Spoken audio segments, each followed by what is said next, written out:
Victor, like we said, there was a bunch of stories that weren't football related with Jose M. Romero from the Arizona Republic, but I think they were worth it. I think people, if you listen to the interview, definitely enjoyed that. Hearing the background, because sometimes people want to know, how do you become a beat reporter? How do you cover football? How do you get into an NFL locker room? Well, there you go. That's a long path, a long grind from Jose. But then he got into it, man. He dropped knowledge about what J.J. Watt, uh, the secondary, Kyler Murray, Isaiah Simmons, the speedy wide receivers without DeAndre Hopkins. So there is so much to unpack there that now I'm ready to break down this matchup from the Rams' point of view, Victor. Yeah, no, and I for me it was just like some of the nuggets that he dropped where I had no idea about. Like I was trying to remember like some of the stuff with Kyler Murray, like we talked about earlier, where he talks about that he sees him as a leader, which is has been one of the things that has been questioned now since he came into the league about him being a leader. And so that was kind of surprising to hear coming from him. So it looks like he's starting to turn that corner now that he got paid. Now we're gonna see whether or not he can take that next step. And hey, it's his team, man. He needs to take over now. Yeah, and I know we're gonna get into player matches, but I feel like I want to give a little segment just to Kyler Murray. I know it wasn't in the rundown, but I feel like Kyler Murray, man, just I don't want to remind you, Victor, but you watched that Raider game and Kyler Murray, Yes. you know, I guess I'll ask you because it's been a very shaky career for Kyler as a passer, at least. We all know what he could do as a scrappy. I was asking Bobby Wagner. I was like, is there any benefit for a quarterback being that small and then that shifty? And he was like, yeah, you think you're gonna make a tackle? He goes, around you through your legs, whatever. You can't grab the guy. So that's very unique. But then how about the passer, the leadership, reading defenses? Is he better at that? And Victor, I guess I'll ask you this because you watched the game closely. I got to break down the film still on last week because it seemed like last week was like, oh, that's the guy we paid. That's a franchise quarterback right there. Did it feel like that this guy could be an elite quarterback in the future? Because it's already year 4 for the guy. We can't keep talking about potential and promising after you got paid too. Does it feel like this guy's a guy? No, yeah, it does. He's not the problem with the team. Like you can he put Kyler Murray put the team on his back, and he's the reason why they won that game. I mean, part of it was the Raiders playing some like zone defense, and they that kind of led them to get back into that game. But no, Kyler Murray can make every throw. Like he has one of the most beautiful deep balls that you'll see, and that's another thing. The thing is, right now, is that some of his weapons aren't available, like DeAndre Hopkins, like Jose talked about. They got a guy named Dorch. We don't. Greg, They got AJ. Oh man, AJ Green. And then we don't know if Hollywood Brown's gonna play. He didn't practice. I think today. At least I saw him not practice because I have him on a fantasy team, and he came up on an update there that he hadn't practiced. So and then Zach Ertz has been a revelation there with the Cardinals because when he was with the Eagles, people thought his career was done, but they had Goddard over there. So, but he's been good. He's been a good option for him. The offensive line is kind of shaky there too. They have the former Raider Hudson, and outside of that that's where I think the Rams are going to probably take advantage of is through that on that off against that offensive line. So, but in terms Victor, of what you yes. real quick, I'll just answer your question. I'm looking at the injury report right now. Marquise Hollywood Brown was just a rest day, so he's fine. Oh, okay. Oh, there you go. So he'll have his complement of receivers, except for DeAndre Hopkins, who's suspended for the first 6 games. So we'll see. It'll be interesting. It'll be interesting to see how good they play if they're able to take the momentum. Like they say, like in baseball, like the momentum is the next day's pitcher. Here is, can Kyler Murray continue to do what he did against the Raiders in the second half, because he's going to have to carry this team now because there's not a lot of talent outside of Kyler Murray. Yeah, you kind of already stole my matchup to watch, so we'll get into it. But no, but Yes. just to go off of that, it's a good point because you're telling me Kyler Murray has a pretty deep ball. And he's going as a thrower, not just as a scrambler, and he has a lot of speed with Hollywood Brown and Greg Dortch, hopefully I'm saying it right. But I know Greg. was a college teammate of John Wolford at Wake Forest, and John Wolford, I spoke to him in the locker room about him, about Greg. He's not surprised because this guy broke records at Wake Forest. He just needed a shot. I think he got hurt too, and that's why maybe he went undrafted or he fell, whatever the story is there. But he spoke really highly of Greg. So they have some speedsters, and then you don't have no Troy Hill, probably no Kobe Durant, and then David Long's in the injury report. That leaves you Jalen Ramsey and then Robert Rochelle, who has played 3 snaps defensively all year, and then Deion Kendrick, the rookie, who has not been active for any game. That could be an issue. But I'm gonna take the flip side real quick, Victor, and then because our good friend Jose M. Romero, this is why we have people on the show, was telling us that that secondary is pretty thin and shorthanded and inexperienced. So I know the defense did, great against the Raiders in the second half, but this could be maybe the game that Matthew Stafford and the offense finally get some explosive plays. They never get anything down the field. It's very slow kind of approach. They're just clunking down the field. Cooper Kupp, bailed them out on a third down. Oh, there's some plays here for Allen Robinson now last week, but there's no like a 40-yard play or like they're from like the 20 instantly in the red zone or whatever. There's no deep there with a Tutu Atwell that we're expecting. Ben Skoranic's not doing that because he's playing fullback. So it just feels like a lot of intermediate throws. So if you want to take advantage of this, shorthanded secondary, this could be the game finally for these guys. And I get the whole scheme where you're playing the too high shell and they don't want to give you anything up top, and that's been affecting them too. And then also the offensive line with pressure, and you have very little time to make things work up the field. All right, enough with the excuses, enough with the injuries, enough with the too high shell. Make some plays on the field. That is my matchup to watch here. Matthew Stafford, Allen Robinson, Cooper Kupp against his secondary of the Cardinals. Man, you led me right into what I wanted to talk about. Perfect. So this is awesome.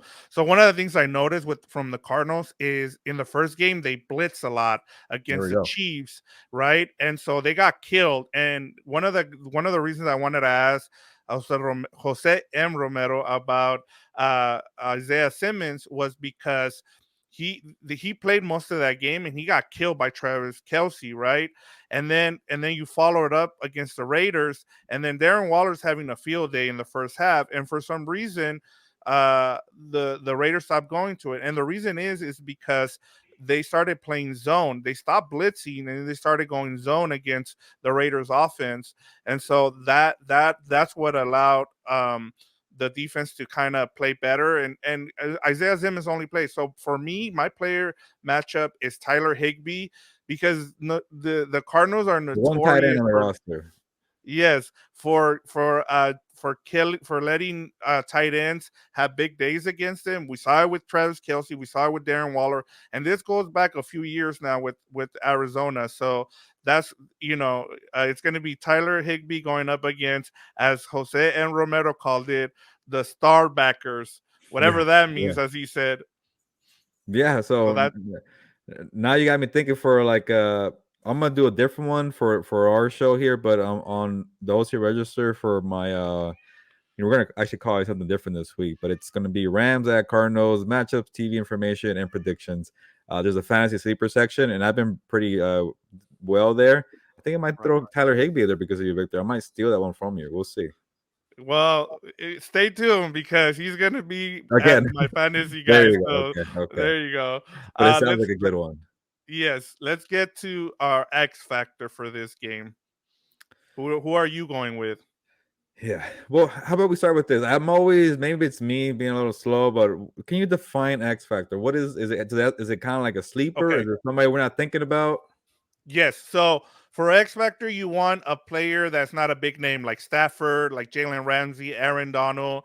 Last week, I went with the receiver Allen Robinson because he was coming off like not getting any targets. He only had 2 in the first game, so that's why I went with Allen Robinson. So it's Gotcha. up to you. It's somebody who's gonna like no one is expecting to have a big day. Like last week, it was Kobe Durant who had a big Yeah, day. yeah, that's a good Yeah. one. So who is your X factor?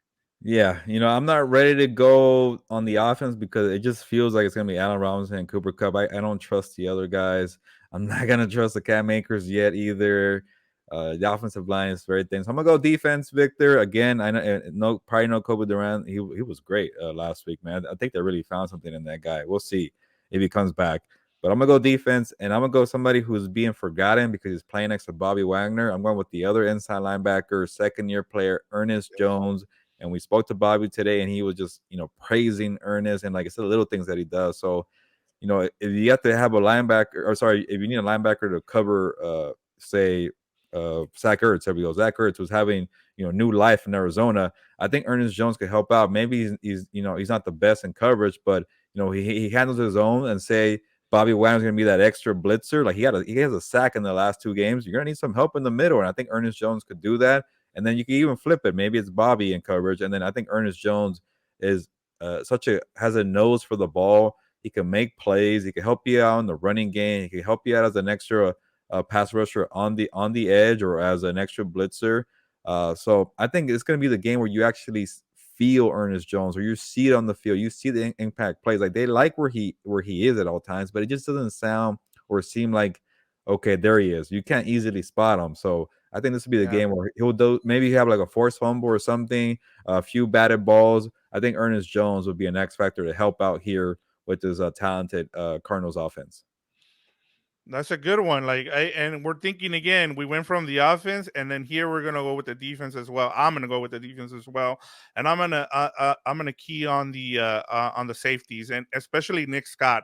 Nick Scott is my pick this week because they're gonna have to help out. We don't know, like we talked about. We don't know the status of Kobe Durant with Troy Hill on IR now. We don't know who the other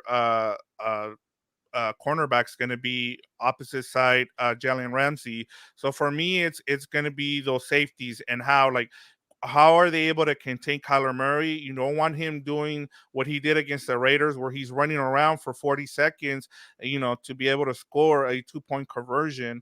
So the safeties, I think, are going to be huge in this game, depending on how Raheem Morris uses them, whether, they put them to as a spy, because I don't know if they're going to use some of the linebackers as spies, whether they want to blitz him. I that was the other thing that was just frustrating watching that Raider game too in the second half.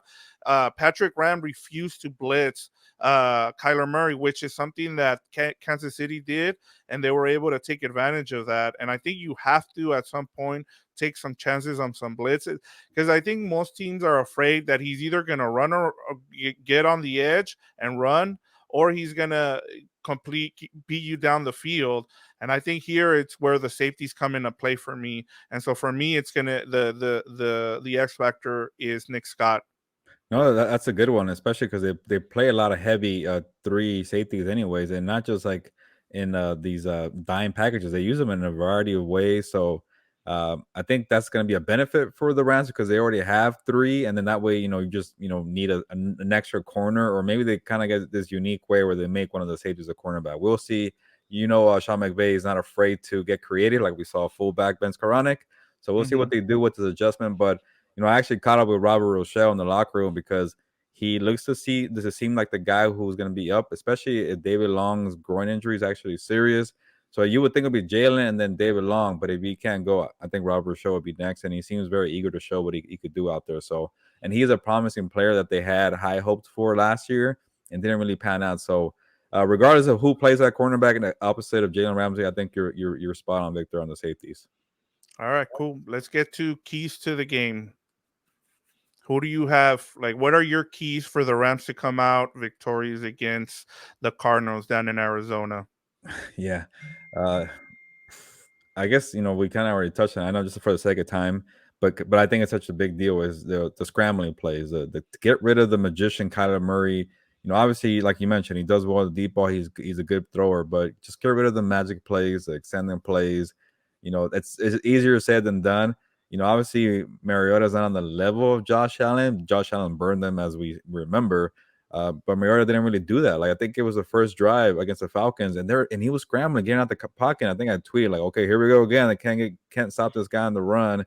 And then that 1/3 down stop with Bobby Wagner on the blitz, never really saw it from Mariota ever since that one. So maybe they figure out something there, but Kyler Murray is just a problem. So Yeah, that's definitely one of the keys. I know it's an easy one, Victor, but I just had to say No, it. that's no, that's big. I mean, because that's the guy you need to stop. Like I said, earlier, he's if he puts them on their back, they can win this game. It's up to Kyler Murray. It's the if you want to win this game, if you're the Rams, you need to stop Kyler Murray. That's where it stops with the Cardinals. And I think the other thing that we need to focus on too. And I honestly, while you were talking about this, it kind of reminded me is James Conner left the game early against the Raiders, and so you might have a backup there. We don't know if James Conner is gonna play against the Rams. So I know he was on the Yeah, injury report. did So not participate. Ankle injury. James there you Conner. go.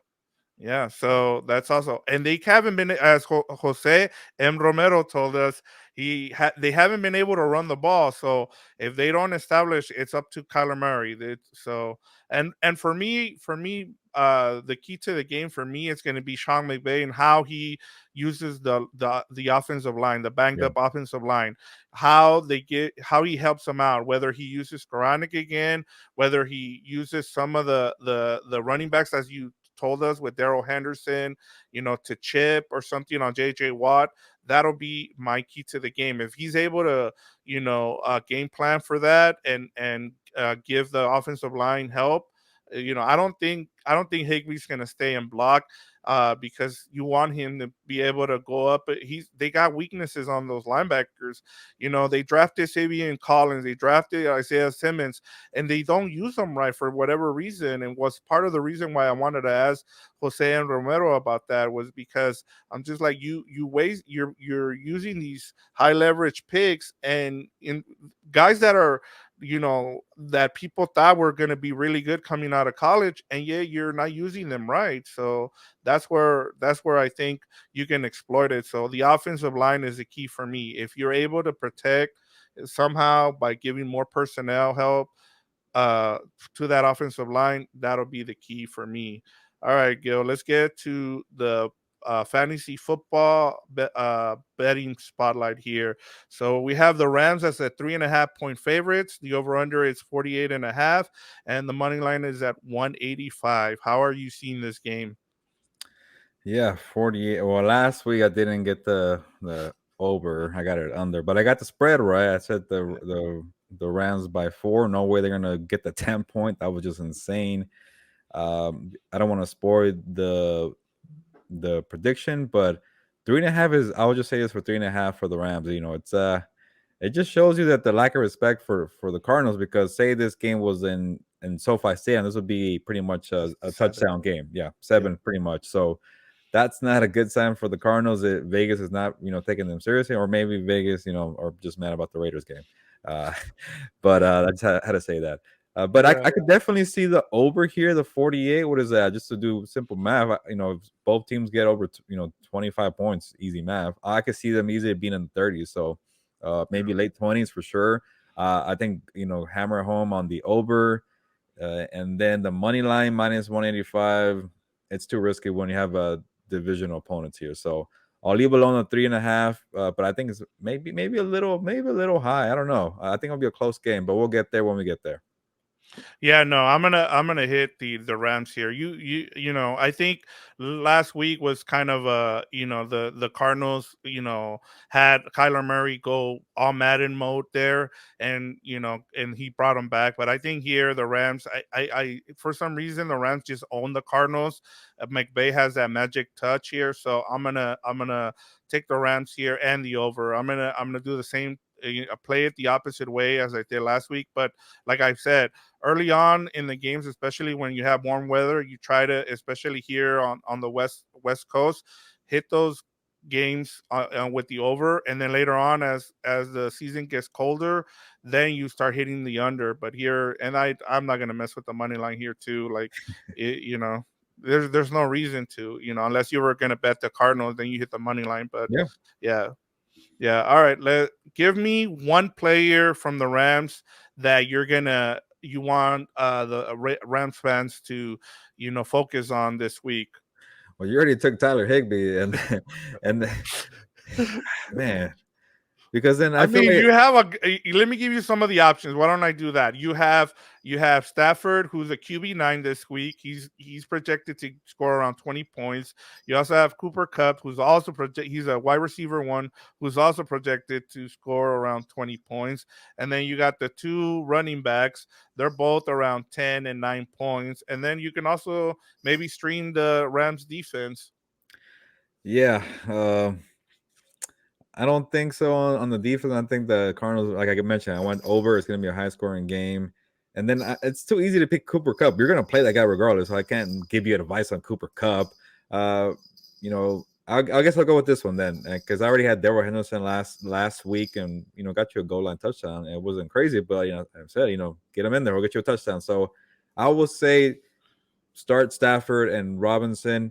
Like we mentioned, our good friend Jose M. Romero. We got to figure out what the M is. It's really bothering me now. It's a banged up secondary. I think this is the game they finally get some explosive plays.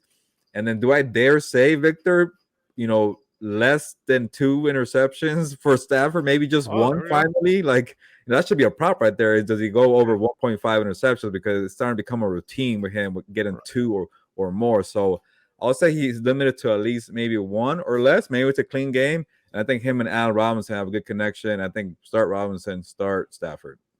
Yeah, that's a good pick on Allen Robinson. I always forget that there's another receiver along Cooper Yeah, Cup, and Allen Robinson is a great pick here because he should have had 2 touchdowns last week, and so and he's not he's what, wide receiver 29, and he's projected for around 9 points. So there you go. I mean, Gilbert's giving you a good option here yeah, with and Allen maybe Robinson.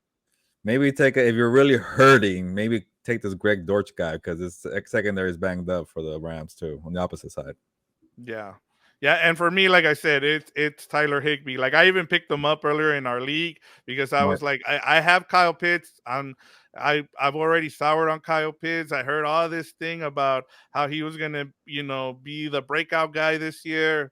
No, like I said earlier with the Arizona defense, their linebackers are not great. They're not even playing them right, and they get torched all the time. So and Tyler Higbee had a good game last week. He scored over 10 Yeah, fantasy points. So this is, and the Cardinals give up the they usually, the tight ends who they play against have their best game of the year against the Cardinals. So yeah, good stat. Tyler Higbee is the one to go with. All right, let's get to game predictions to close out the show. Who do you got, Gil? Honestly, I've been going back and forth. I'm not even confident at all about this because I think about the Rams' weakness with the offensive line, but then I think about the Cardinals. Like JJ Watt, could still be JJ Watt, but then what else do they have after that? And then even like their linebackers is not helping out much, so there's not really like a ferocious front seven. So maybe they could get by. But then you start thinking, well, the depleted secondary for the Rams, they got a lot of speed, man, with these Cardinals weapons, and then Colin Murray doing his thing. So it's a lot of back and forth. So instead of just thinking about matchups and figuring out, and then the Cardinals are at home. It's a divisional game. The Cardinals are in a high too. Like I really was like leaning Cardinals, and then I was thinking about it, and then you kind of brought it up too on the show earlier. Is like when their backs are, say that the backs are behind the wall, and you need to adjust, and you're gonna trust the coaches. And I trust Sean McVay more than I do Cliff Kingsbury. So to scheme up something to get around these deficiencies, these injury hiccups, I think Sean McVay will scheme something up to make it not a benefit, but to just scheme around it and make it just go, keep the offense humming, which he did last week against the Falcons. So I will take the Rams here. I'm not too confident, but I think they cover for the first time this year. I will go. I had a high scoring game. Trying to think of Yeah, one. because 33. the Rams are 0-2 against the spread this year so far. Yeah, and then they're not really scoring high, so that's my other thing I'm worried about. So I might jack it up here, but I say they finally break out of the real. This is a real funk breaker. And last week they got 31, so I said this week they get 33. Cardinals get 27. They win by 6 points in Arizona. Wow, man. I came pretty close as well. I have them 35-29. Okay. I have it as a 6 point game as well. I like I we talked about with you brought it up too. Is I just think Sean McVay is gonna outcoach Cliff Kingsbury here. And I the defensive coordinator doesn't scare me at all. Like some of the stuff, like he's either gonna blitz. If you blitz him, McVay's gonna have something for them.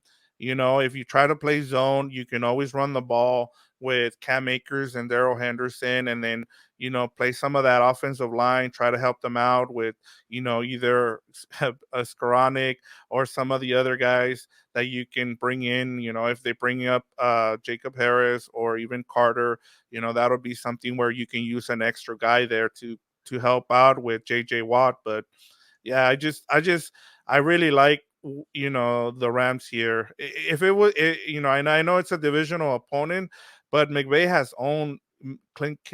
Yeah. Cliff Cliff Kingsbury. Kingsbury. Yeah, yeah. So he's on them. And if it was someone else, if it was the Niners or something, I probably wouldn't have picked the Rams Yeah. here. But it's the Cardinals. I mean, he's done well against the Cardinals.